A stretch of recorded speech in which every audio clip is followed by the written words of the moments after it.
Hey everyone, my name is Simpsy. How you all doing? Welcome back to some more Medieval 2 Total War Definitive Edition here today on the channel. We're back with episode 4 of my Stainless Steel SSHIP England campaign. So, if you'd like the sound of that, feel free to leave the video a like and subscribe if you're new.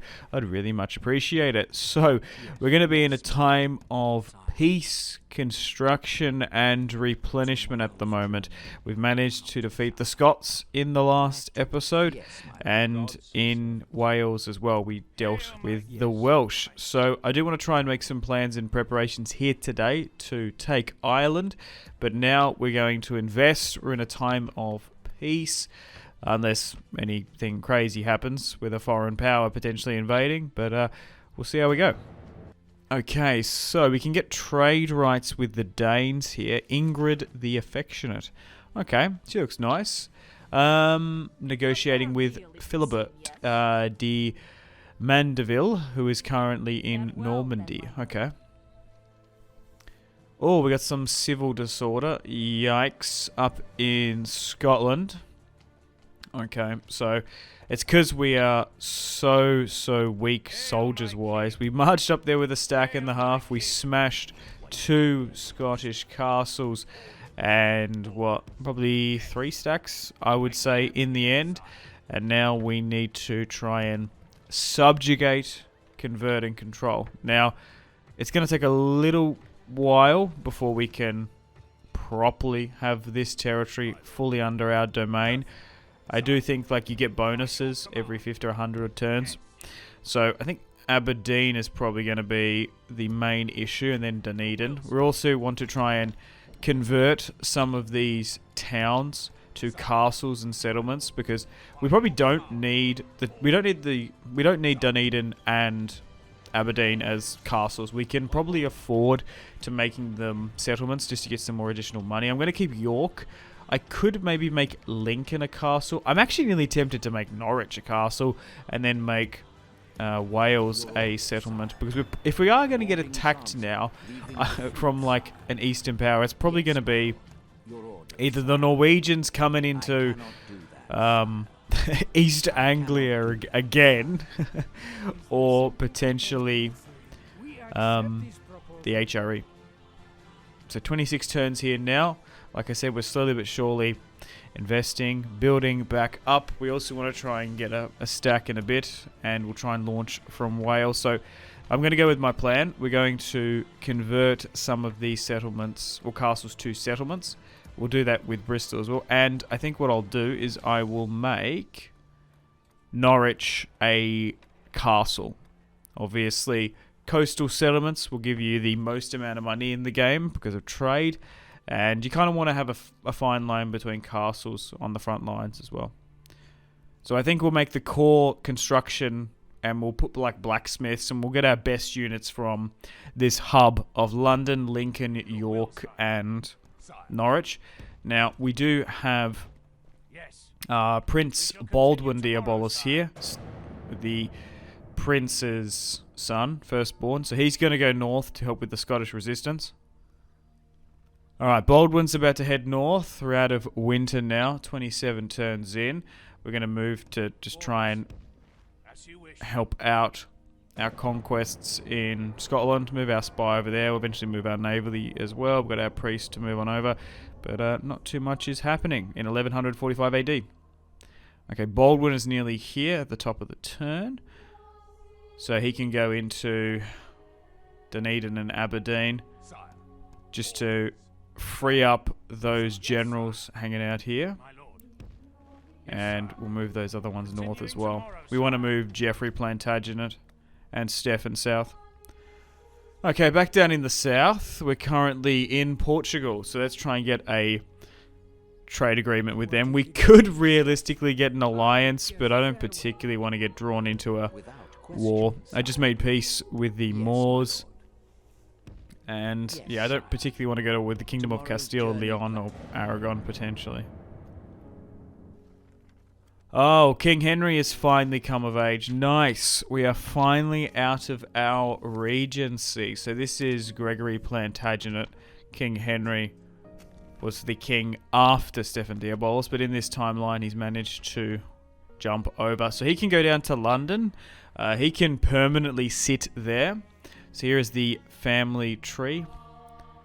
Your Majesty. I don't think there's really anyone else to negotiate with in Iberia. Let's maybe move to Italy, and we'll get our other diplomat to go through the Germanic territory all the way to Eastern Europe and Poland. We don't need to go negotiate with the Danes.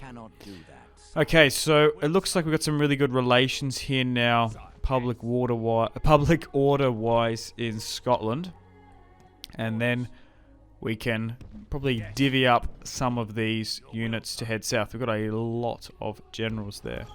So let's make Henry take the long, slow, arduous march south, and we'll move his cousin Eustace out of London. Okay, so we can marry off King Henry to Maria. We do have to pay a dowry in this game. It's usually about 1,000 or so. I'm nearly tempted to accept this, but the thing is, we could try and find a princess for him. But then we might get a claim on foreign territory. They might get a claim on us. Oh, the Pope's died. Oh, wow. Ooh. I couldn't... Well, we don't have a candidate. That's a shame. We can vote for Denmark, France, or Holy Roman Empire. I think we'll go with France. We'll vote with our ally. Oh, they won anyway. But, yeah, you can obviously ask the other cardinals to vote for you if you pay them off, which is quite funny.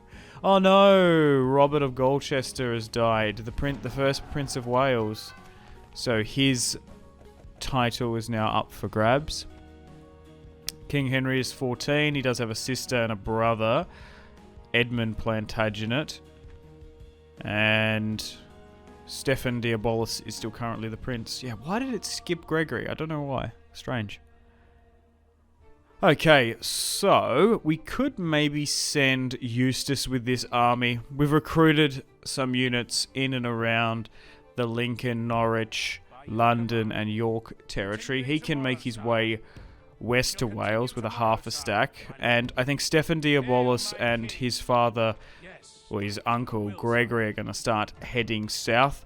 I might even keep Prince Stefan here because he's quite old.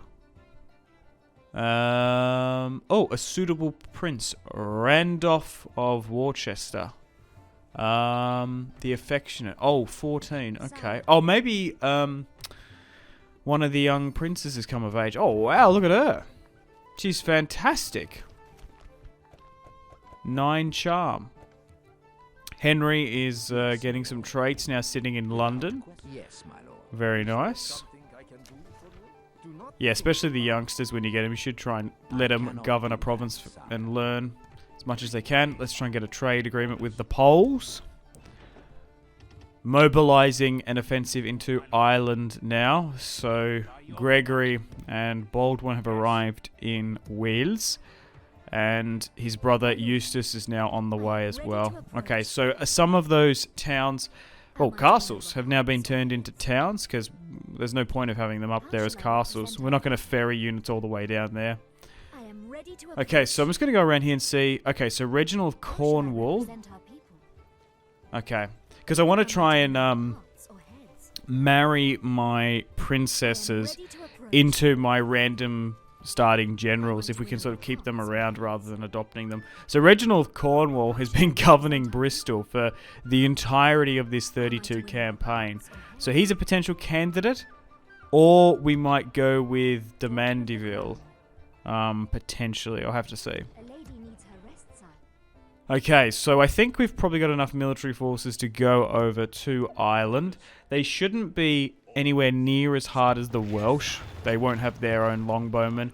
Maybe even some of the rebel Scots as well. So what I'll do is I'll just start off by moving all my best top tier high quality units to the fleet off the coast.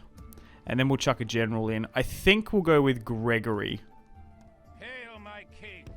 35. The king that never was. So we'll move him over. It's a shame there's no port in Wales.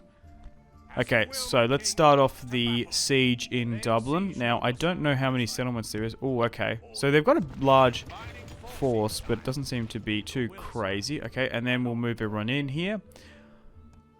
I suppose we move Baldwin in support, and I think maybe what we should do is give his brother Eustace the governorship in Wales.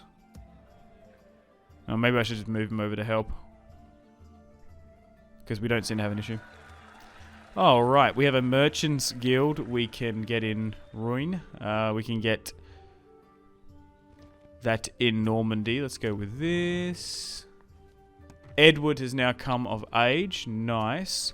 As Stefan can be a governor now. He's 50. The thing is, if you're constantly moving generals around as well, like the older ones, I do think there's a chance that they can, well, die more or less. So Stefan Diabolos has 3 sons, which is nice. We want to try and get those guys married off and essentially become the governors. Now, I was thinking to marry this princess to Reginald of Cornwall, but I'm actually going to move him to Normandy to marry Philip de Mandeville, he is 67, but I think he's still probably got like 4 years before he's probably going to die. But I want to try and keep some of these generals' dynasty alive. So we are sacrificing a potential high quality princess, but it is not a part of the main royal line. So a little bit of an oof because of her age, and he's 67, but it will be fine, it will do. Right, let's continue to siege at Dublin and move the diplomats. Alright, welcome to the top of the turn. The princess should be able to land in Normandy. So I think it was Robert of Gloucester. Unfortunately, he died, so we couldn't marry her in. So let's marry this off. Oh, damn. Not this turn, next turn. Okay. Am I to win over hearts or heads? Alright, back in Dublin. We're going to fight this one against the Irish. Let's see if they're lucky this time around, eh? Okay, so slightly in our favour. We do outnumber them quite significantly, 3-1. But let's play this one upon the battlefield. Here we go. To whom God wills, there will be victory. Shakespeare, King Henry VI. Nice. Okay. Alright. Not the most high quality built up castle. Definitely fought in harder back on the mainland. But if we're successful here today, we're going to be able to have the entirety of the United Kingdom under our control. Then we can reorganize once again, rally up, and start moving into the European continent. But so far, definitely would recommend to you guys, if you're learning SSHIP, play as England. It's it's essentially the best way to describe the England early campaign is a tutorial island. There's a faction you have to deal with, for example, so that can be a little bit tricky, but you learn how to deal against a strong rebel force in Wales. You learn the spawning mechanics. I do quite like the I didn't notice this when I first started playing, that there's constant pop-ups, usually 2-3 of them every single turn. That just gives you a bit of a reminder, a little bit of a refresher as to how SSHIP works. I think that is really, really good. Because sometimes when you're just like playing Total War, you kind of go full zombie mode and start bashing that turn button like a monkey, and then you sort of forget, oh, I should be doing this. Oh, I forgot about that. So I do quite like that. Oh, alright. That was surprising. The Irish come flying on out of the gate. Uh-oh. Uh-oh. Rot-row raggy. Alright, let's give out some more attack orders there. Get up and over the walls.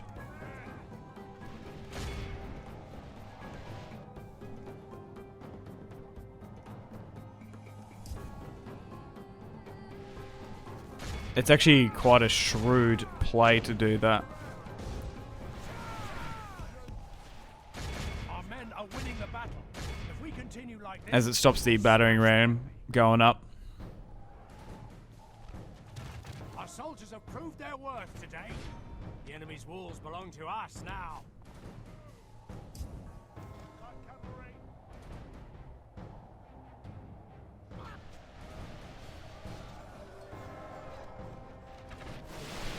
Archer's getting some shots up and over the top. Okay, this siege is going much better, but we still might lose a decent amount of casualties. We're still at the end of the day. There's only like one unit, like that Norman spear unit that's like a properly decent unit. They have lost half their men. Man, you just lose so many casualties on the harder difficulty. It's so costly. I kind of like it. You do have to burn like after a conquest 5-10 turns. It is very sensible and realistic. Oh, I've got the battering ram going on this other flank here, by the way. Got some cavalry there to help out.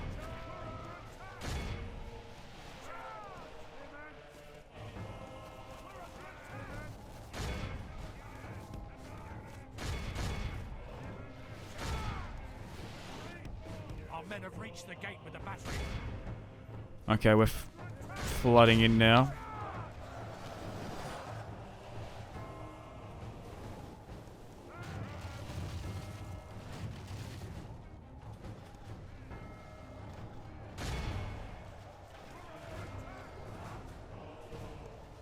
Our men are winning the battle. If we continue like this, we will smash the enemy. Okay, they got some heavier units that are now starting to hold, which is unfortunate. Our men have done Okay, well. once we get The gates have fallen. that gate open, we can swing around with our cavalry.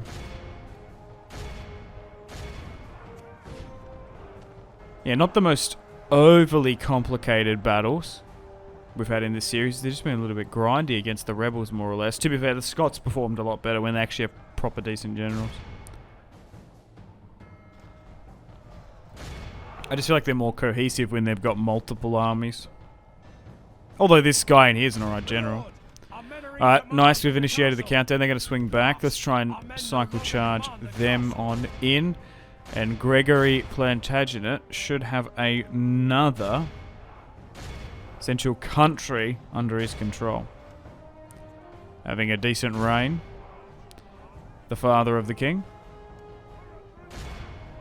It was Robert of Gloucester, our best general, who unfortunately didn't leave any heirs. He conquered Wales, showing The enemy general has no honor Gregory the ropes, I suppose. and abandoned. Went on to conquer Our men have captured the enemy general. Scotland and Ireland in Guard this it well series. and make it Kind of so nice. see us defeat the rest of his army. Our men are winning the Not too battle. much longer now. The enemy army flees the field. All of Alright, so awed by we had the a little victory bit of won here. time to convalesce. 10 turns or so since that conquest. Yeah, so you do have to take little breathers in this campaign. I really like the pacing of it. It's nice. Like, we're only 30 turns in, but I feel like we've done so much. Be praised. He has granted us victory. Okay, so we're probably going to have to deal with some Irish resistance at some point, which is kind of, well, annoying. Hail, my But king. we'll want to try and move some of these armies back. It's not the most valuable territory to govern. Oh, actually you can get all the way back here. Nice. Well, let's send them to London, because we can probably essentially move them to Normandy. Oh, 5 provinces conquered. Oh, nice. My lord, it's been a while. You're ruling this world. You've recorded a stream of successes. You've conquered 5 provinces. I'll keep mum on the phone. I've lost provinces. Okay, right. No, unfortunately, Touchette. She's already been married off. Alright, the army's come back from that Irish conquest, and there's no point of leaving it there. We want to try and move it to London. We could maybe replenish and repair. Maybe even retrain some of them. But we eventually want to Hail, my move king. them to Normandy. Yes. Actually, maybe going to Lincoln or York would be the play. I think we'll convert Ireland. Yeah, so there's only, as you can see there in the bottom left, the entirety of Ireland is just one settlement. I thought there might have been two. That's okay. Stefan Diabolus and his brother are going to move to London. We might even build some watchtowers on the way. My lord. Okay, so let's... He's 68 now. Crikey. Well, let's do it. Let's marry her off. And hopefully they can have some children. So we did have to pay 2,000. But Philibert de Mandeville has married into the family line. Baldwin can get married off to Amy de Normandy. Sure. He is not a current prince or heir, and he can't get married to any of the other princes. But thankfully, check this out, boys. 40 turns in. Philibert had a daughter, Bridget, so the line will continue. Henry's had a daughter as well. And there's a fair few other daughters that we could marry, potentially to Reginald of Cornwall. We're in Krakow now with our diplomat. We can probably move our spy to try and suss out some of this territory. Now, they still hold Angers. Brittany is up for grabs. Oh, there is a rebel army, though. So I think now what we do is we make plans and preparations to go to Normandy. Now, Gregory Plantagenet with the army, just recently conquering Ireland a fair few turns ago, can now move into Brittany and start sieging this out. Not a core Aquitaine territory that we need, but we still need 40. My diplomat has encountered a Roman army. Okay. They are so far west. You'd think they'd be dealing and focusing with the Turks, more or less. Let's move our spy here to keep an eye on them. Without questions. Right. Oh, damn it. I've already negotiated with the Poles. I've already got trade rights with them before. Right, let's head into Far Eastern Europe and maybe into the Balkans. Oh, that's it. I wanted to deal with this heretic that popped up. Last thing I want is Philip de Mandeville to go on trial for his marriage, having to deal with some heretics. Yikes. That would be very unfortunate for the now 70-year-old. Alright, welcome to the top of the turn. 41 turns in. We haven't had a war in quite some time. We want to try and deal with this heretic. Oh, nice. Perfect. They can really be quite annoying, just going around slapping generals. So we'll move the Bishop of Canterbury here. Alright, we've been sieging out Brittany for quite some time now, and we're going to try and bring over some additional reinforcements with Baldwin. So Gregory's nephew is going to come on over. This is Stefan, Prince Stefan. Realistically, King Stefan's firstborn. Alright, we've probably been sieging out Brittany long enough. We've got two armies here now. We can probably manually play this one. Thankfully, that rebel army, although that's in an ambush stance so close to me, it hasn't actually actively pushed against us. So we've built up our siege equipment. We've also just been waiting for additional reinforcements. I was curious to see if we'd push out. We outnumber them 3-1. Let's deal with Cornulier. Is that like... Oh, I wonder if that's like... Well... Conan de Corn... I wonder if like... I read that as like Cornelius. I wonder if there's some like Celtic Britannic connection. Do you know what I mean? Like they've got a Roman connection. Very Vinland Saga up in here. I've been watching that. I don't like anime overall, but someone was like, "Well, you like history, so maybe you like Vinland Saga." And I was like, "Oh yeah, whatever." And I was like, "Oh, I do like this." I think I like Western anime. I think like or fantasy, like anime. Like I don't know. It's alright. But yeah. Oh god. It took me a while. One of us. There's so much gatekeeping around it. It's actually like beyond cringe. Oh my god, man. You're not listening to subs? Like, do you know Japanese? Do you actually actively want to learn Japanese? No? Well, what are you doing? Why aren't you listening to the translation? I don't get that. Anyway, let's deal with this siege of Brittany. Before I tilt people.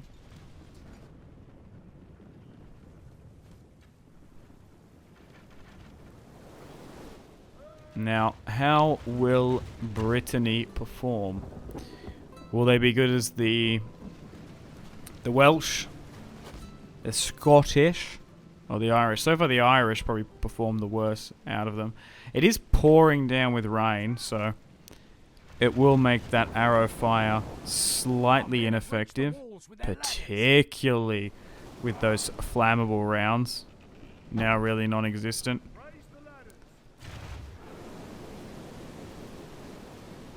It might even just reduce our default archer round effectiveness as the boys slowly but surely make their way up on top of the walls.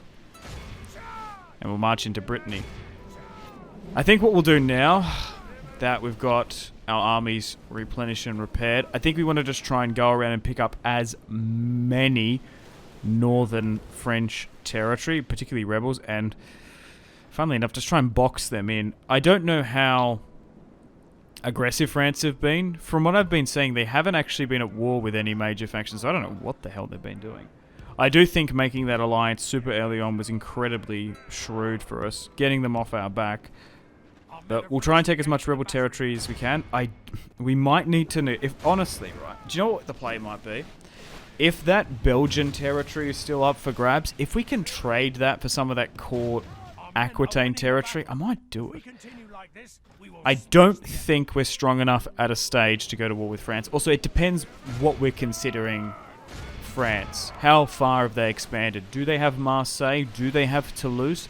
Do they have territory in and around the Pyrenees? Or is it sort of a central core in and around Paris? We are eventually going to need to take, I think, Jerusalem, Paris, and 40 regions is our victory condition. So the 100 Years' War is going to come, but I'm in no rush.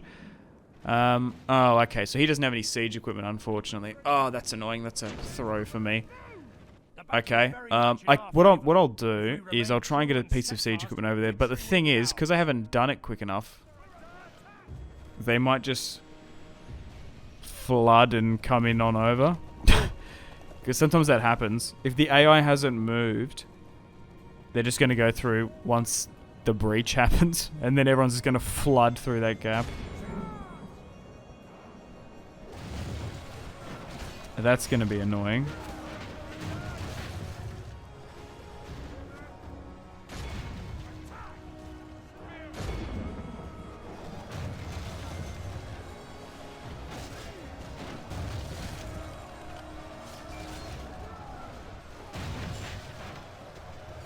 Alright, 83% before we move on in.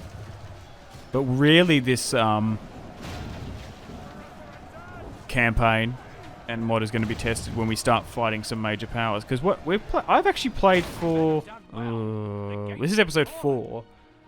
I usually do like an hour or so in a session, so I've probably been doing a 4 or 5 hour campaign. Like, we only just took, stabilized, replenished, recruited, and got the entirety of the United Kingdom under our control within like 40 turns. Whoever recommended me that it was going to take roughly around about 30, 40, 50 turns, pat yourself on the back because you were spot on the money. I don't think it's as slow as DEI to take territory, but it's definitely up there.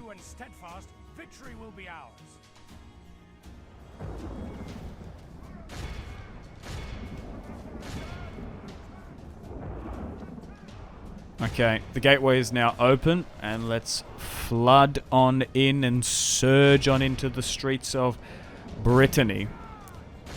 Hopefully the Celtic inhabitants won't be too pissed off. I wonder if there was, like, Welsh soldiers probably fleeing here. Probably did. But this will be a good territory for us, bringing in Brittany under the control of the English crown. Speaking of the crown, I still technically think we are uncrowned because we haven't got our cord territory. There's still plenty of historical buildings as well we need.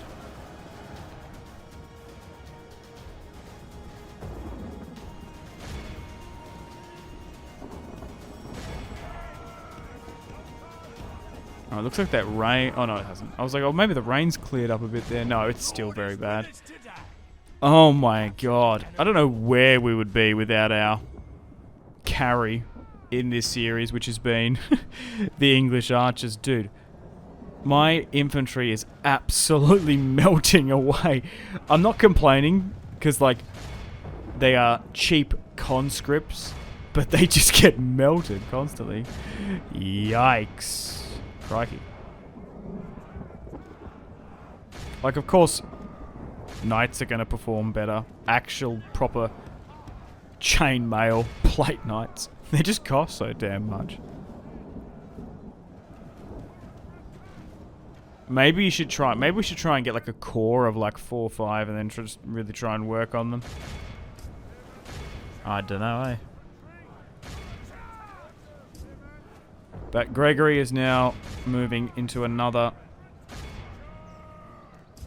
conquest. Dude is turning into an absolute Chad.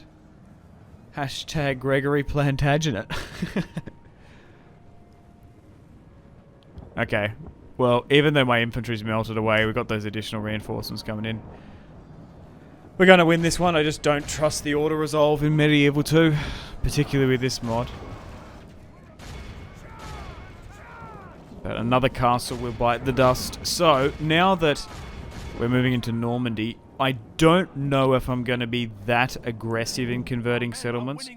I think I'm quite happy now with the settlements,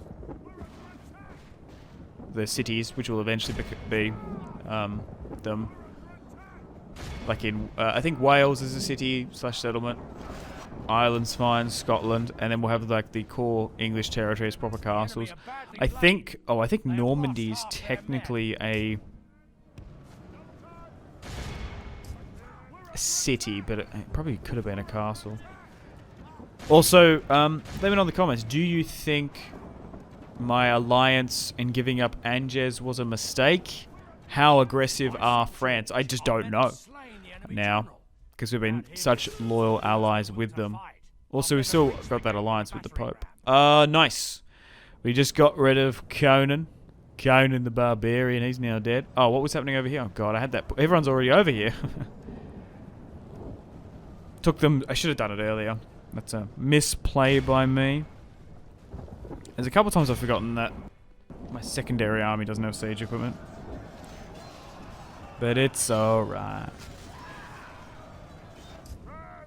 Alright, slowly but surely surging through the city streets of Brittany. And then the British will now have, well, Brittany under their control. How fitting.